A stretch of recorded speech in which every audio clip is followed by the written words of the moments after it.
আসসালামু আলাইকুম এভরিওয়ান, চলে এসেছি আপনাদের মধ্যে আরও একটি নতুন ভিডিও নিয়ে ওয়াচ মোর টিপস থেকে।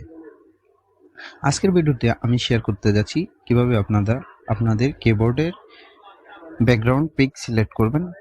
এতে করে আপনার স্মার্টফোনটি যখন কারোর সাথে চ্যাটিং বা টাইপিং করতে যাবেন তখন স্মার্টফোনটি আরও একটু বেশি সুন্দর আকর্ষণীয় করে তুলবে।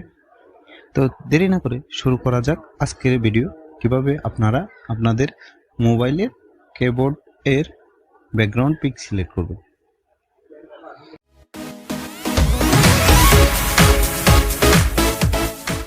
তো এখানে দেখতে পাচ্ছেন আমি সরাসরি কিবোর্ডে চলে গেছি। কিবোর্ডের নিচে ব্যাকগ্রাউন্ডে আমার একটি পিক দেওয়া আছে, এটা আপনারা কিভাবে দেবেন। এই জন্য আমরা সরাসরি চলে যাব থ্রি ডটে। এখানে থ্রি ডট দেখতে পাচ্ছেন উপরে, থ্রি ডটে ক্লিক করব। থ্রি ডটে ক্লিক করার পর এমন একটা ইন্টারফেস আসবে। এরকম একটা ইন্টারফেস আসার পর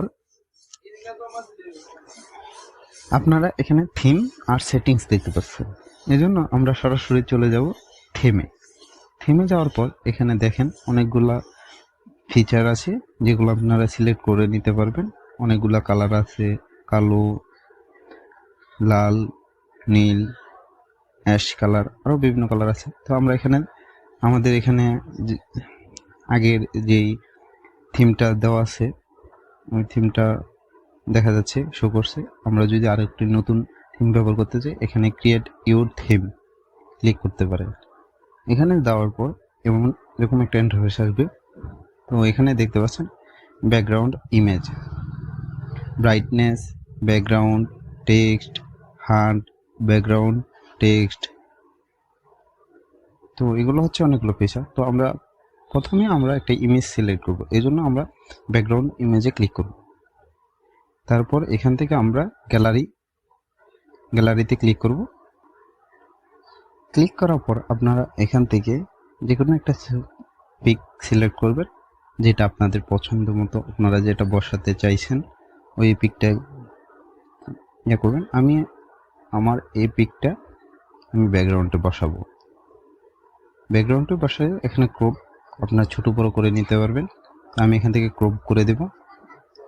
ক্রপ করে দেওয়ার পর আমার এই কাজটি সম্পূর্ণ হয়েছে। দেখেন আমার ব্যাকগ্রাউন্ডে এখন একটা পিক, কিবোর্ডের নিচে একটা পিক দেখা যাচ্ছে, এখনো পরিপূর্ণ হয়নি।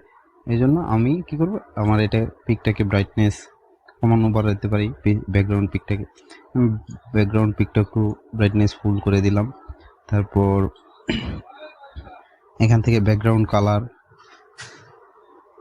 এটা আপনারা যেমন খুশি তেমন করে নিতে পারেন।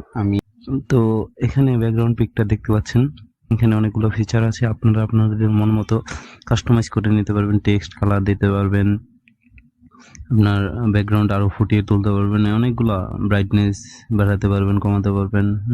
তো এখান থেকে আমরা সেভ টু অ্যাপ্লাই করে দিতে পারবো। করে দিলে আমাদের কাস্টম থিমটি হয়ে যাবে।